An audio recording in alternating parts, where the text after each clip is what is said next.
మా latest videos కోసం మా ఈ తెలుగు న్యూస్ ఛానల్ సబ్స్క్రైబ్ చేసి గంట సింబల్ యాక్టివేట్ చేసుకోండి.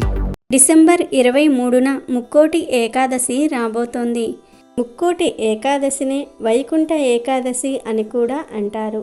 సూర్యమానం ప్రకారం ధనుర్మాసంలో వచ్చే శుక్ల ఏకాదశి రోజున వైకుంఠ ఏకాదశి పర్వదినంగా భక్తి శ్రద్ధలతో ఈ ముక్కోటి ఏకాదశిని జరుపుకుంటూ ఉంటారు.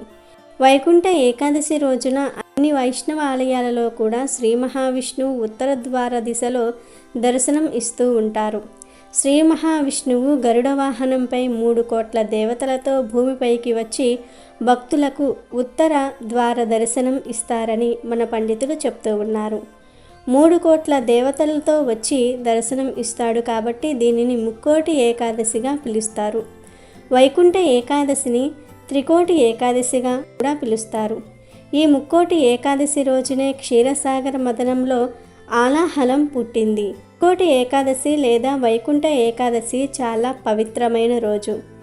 ఏడాదిలో వచ్చే 24 ఏకాదశులకు ఉపవాసం ఉండలేని వారు ఈ ఒక్క ఏకాదశి రోజు ఉపవాసం చేస్తే అన్ని ఏకాదశులకు ఉపవాసం ఉన్న ఫలితం దక్కుతుంది. అదేవిధంగా ఈ రోజున ఉపవాసం ఉంటే వైకుంఠ ప్రాప్తి కూడా కలుగుతుంది. అందుకే ఈ రోజున ఉపవాసం ఉండాలి అని పెద్దలు అంటూ ఉంటారు. ఈ రోజున ఉపవాసం ఎలా చేయాలి? ఉపవాసం ఉన్నవారు గుడికి వెళ్ళి ప్రసాదం తినవచ్చా? అసలు ఈ రోజున ఉపవాసం ఎందుకు ఉండాలో కూడా తెలుసుకుందాం. చాలామందికి ఈ రోజున ఉపవాసం ఎలా చేయాలి అనే సందేహం ఉంటుంది. అలాంటి వారు ఈ రోజున ఉదయాన్నే నిద్రలేచి తలారా స్నానం చేసి ఇంట్లో దీపారాధన చేసుకుని శ్రీ మహావిష్ణువును దర్శించుకోవాలి. ఈ రోజున చాలామంది సూర్యోదయానికి ముందే గుడికి వెళ్ళి ఆ వెంకటేశ్వర్ని ఉత్తర దిశలో దర్శనం చేసుకుంటూ ఉంటారు. ఈ రోజున ఉపవాసం చేయాలి అనుకునేవారు గుడిలో ఇచ్చే ప్రసాదాన్ని కూడా తినరు. కానీ దేవుని ప్రసాదం వద్దు అని చెప్తే వారికి దోషం కలుగుతుంది కాబట్టి గుడిలో పెట్టే నైవేద్యాన్ని నిరభ్యంతరంగా తినవచ్చు. అలాగే ఈ రోజున దేవుణ్ణి దర్శించుకొని ఇంటికి వచ్చిన తర్వాత నుండి ఉపవాసం పాటించాలి. ఎవరైతే ముక్కోటి ఏకాదశి రోజున ఉపవాసం ఉండాలి అని అనుకుంటారో వారు దశమి రోజు రాత్రి ఆహారం తినకుండా ఉండాలి. కేవలం అల్పాహారం మాత్రమే తీసుకోవాలి.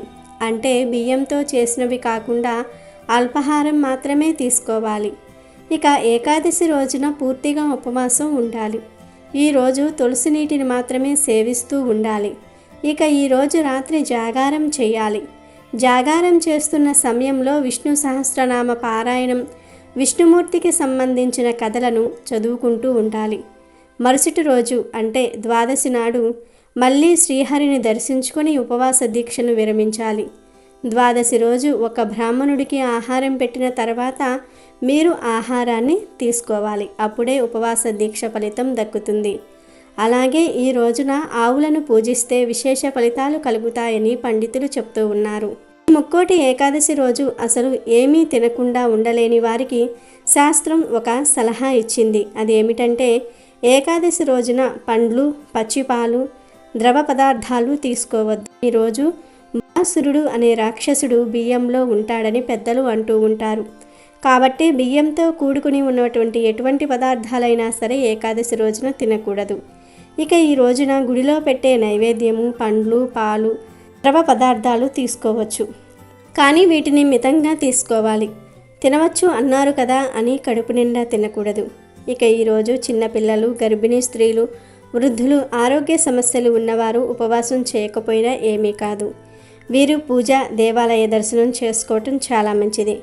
ఇలా ముక్కోటి ఏకాదశి రోజు ఉపవాస నియమం పెట్టడం వెనుక ఇంకొక ఉద్దేశం కూడా ఉంది. అదేమిటి అంటే అమావాస్య లేదా పౌర్ణమి రోజున మనుషుల మీద చంద్రుని ప్రభావం చాలా అధికంగా ఉంటుందని అంటూ ఉంటారు. ఆ సమయంలో జీర్ణ సంబంధమైన వ్యాధులు రావటం, మనసులో అలజడి రేగటం వంటి సమస్యలు ఎదురవుతూ ఉంటాయి. ఏకాదశి రోజున ఉపవాసము, జాగరణ పాటించటం ద్వారా శరీరము, మనసు రాబోయే సమస్యలను ఎదుర్కోవడానికి సిద్ధంగా ఉంటుంది. ఇక ఈ సమయంలో భగవంతుని మీద మనసు లగ్నం చేస్తే పుణ్యం దక్కుతుంది. కాబట్టి ఈ ముక్కోటి ఏకాదశి రోజున ఉపవాసం, జాగరణం చేసి శ్రీహరిని ప్రసన్నం చేసుకోండి.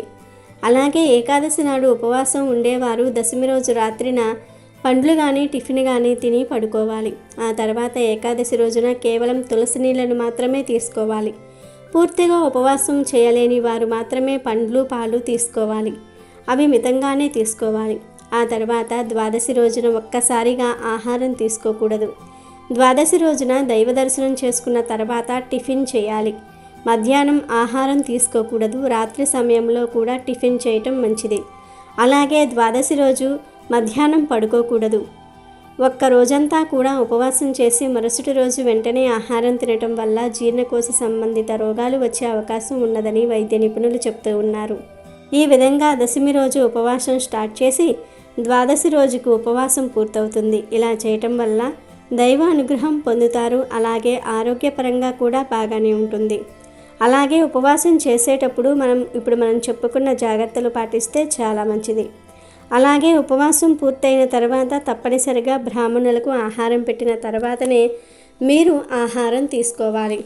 అంటే ఏకాదశి రోజు ఉపవాసం ఉన్నవారు ద్వాదశి రోజు పారణ చేసి ఒక బ్రాహ్మణుడికైనా సరే ఆహారం పెట్టిన తర్వాతనే మీరు ఆహారం సేకరించాలి. బ్రాహ్మణులకు ఆహారం పెట్టకుండా మీరు ఆహారం సేవిస్తే ఉపవాసం ఫలితం దక్కదు. అలాగే బ్రాహ్మణులు మీకు సమీపంలో లేనప్పుడు ఆవుకు కానీ బిచ్చగాళ్లకు కానీ ఆహారం పెట్టి మీరు భుజించాలి. ఇలా చేయటం వల్ల పుణ్యం దక్కుతుంది. ఎదుటివారు ఆకలిని తీర్చిన వారు కూడా అవుతారు. అలాగే అన్నదానం చేసిన కారణంగా అన్నపూర్ణాదేవి ఆశీస్సులు కూడా మీకు కలుగుతాయి. ఉపవాసం ఉండటం వలన జీర్ణక్రియకు విశ్రాంతి లభించి అజీర్ణం తొలగిపోయి ఆకలి వృద్ధి అవుతుంది అని వైద్య నిపుణులు చెప్తూ ఉన్నారు. ఈ ముక్కోటి ఏకాదశి రోజున ఏమి చేసినా చేయకపోయినా ఇతరులకు అన్నదానం చేయటం వలన కోటి జన్మల పుణ్యం దక్కుతుంది. ఈ రోజున స్వామివారికి పాయసం, రవ్వ లడ్లు, జామకాయలు నైవేద్యంగా సమర్పించాలి. అలాగే ఈ ముక్కోటి ఏకాదశి రోజున విష్ణుమూర్తిని నియమనిష్టలతో పూజ చేసిన వారికి పుణ్యఫలంతో పాటు అనుకున్న పనులు సిద్ధిస్తాయని పండితులు చెప్తూ ఉన్నారు. ఇంకా ఈ రోజున నిష్టతో వ్రతమాచరించే వారికి మరో జన్మ ఉండదని పురాణాలు కూడా చెప్తూ ఉన్నాయి. ఈ రోజున మరణించిన వారికి వైకుంఠవాసం సిద్ధిస్తుందని శాస్త్రాలు చెప్తూ ఉన్నాయి. ఈ రోజున జాగారం చేసేవారు గోవింద నామాలు, విష్ణు పూజ, గీతా పారాయణం చేసిన వారికి మోక్ష ప్రాప్తి కలుగుతుందంటున్నారు. కాబట్టి ఈ ముక్కోటి ఏకాదశి రోజున ఉపవాసం ఉండి శ్రీహరిని స్మరించుకోవటం వలన అనుకున్న పనులు అనుకున్నట్లుగా అవుతాయి. సకల శుభాలు కలుగుతాయి. మరి మీరు కూడా విన్నారు కదా. ముక్కోటి ఏకాదశి రోజు ఇప్పుడు మనం చెప్పుకున్న విధంగా చేసి ఆ వెంకటేశ్వర స్వామి యొక్క అనుగ్రహాన్ని పొందండి. ముక్కోటి ఏకాదశి అంటే విష్ణువుకు ఎంతో ఇష్టమైన రోజు. సూర్యుడు ఉత్తరాయణానికి మారే ముందు వచ్చే ధనుర్మాస ఏకాదశిని వైకుంఠ ఏకాదశి లేదా ముక్కోటి ఏకాదశి అంటారు. ఈరోజు వైకుంఠ వాకిళ్ళు తెరుచుకుని ఉంటాయని వైష్ణవాలయాలలో గల ఉత్తర ద్వారం వద్ద భక్తులు తెల్లవారుజామునే భగవత్ దర్శనార్థం వేచి ఉంటారు. ఈరోజు మహావిష్ణువు గరుడ వాహనంపై 3 కోట్ల దేవతలతో భూలోకానికి దిగివచ్చి భక్తులకు దర్శనం ఇస్తాడు. కనుక దీనికి ముక్కోటి ఏకాదశి అనే పేరు వచ్చింది.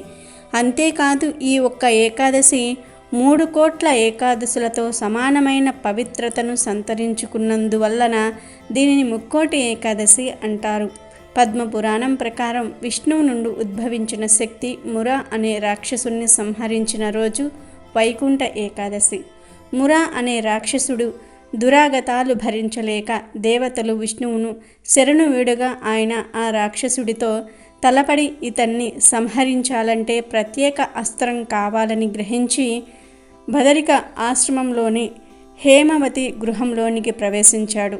అక్కడ విశ్రమిస్తున్న విష్ణువును ముర సంహరించేందుకు యుద్ధ నియమాలను మరచి ప్రయత్నించగా శ్రీ మహావిష్ణువు నుండి ఒక శక్తి ఉద్భవించి తన కంటి చూపుతో మురను కాల్చివేసింది.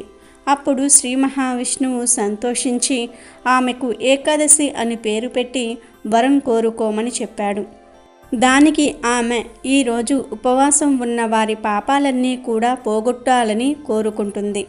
కాబట్టి ధనుర్మాస ఏకాదశి రోజున ఉపవాసం ఉన్నవారికి వైకుంఠ ప్రాప్తి కలుగుతుందని విష్ణువు వరం ఇచ్చాడు. కనుక ఈరోజు అందరూ తప్పనిసరిగా ఉపవాసం ఉండాలి. ఈరోజు సూర్యోదయం కంటే ముందే లేచి స్నానం చేయాలి. విధిగా ఉపవాసం ఉండాలి. వైకుంఠ ఏకాదశి రోజు ఉపవాసం ఉండేవారు దశమి నాడు రాత్రి కూడా భోజనం చేయకూడదు. స్వల్పంగా ఆహారం తీసుకోవాలి. ఏకాదశి రోజు భోజనం చేయకుండా ఉండి ఆ రోజు రాత్రి జాగరణ చేయాలి.